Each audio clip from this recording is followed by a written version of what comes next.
எரிமேலியில் ஆறு இங்கே தான் ஐயப்பன் குளிச்சாரு. இதுதான் வந்து எரிமேலியில் இருக்கிற ஒரு ரம்யமான ஆறு. இங்கே தான் வந்து ஐயப்பன் வந்து குளிச்சுட்டு இருந்திருக்கிறாரு.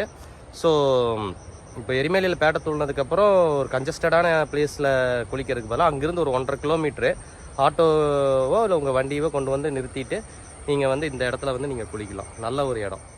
ஸோ ஐயப்பன் வந்து குளித்த இடம் எரிமேலியில் வந்து குளித்த இடம் வந்து இந்த இடம் தான். ஸோ பேட்டை துள்ளிட்டு வந்து இங்கே நீங்கள் குளிச்சுக்கலாம். நம்ம வந்து நிலக்கல் அப்படிங்கிற இடத்துல வந்து வண்டியை பார்க்கிங் பண்ணிட்டோம்.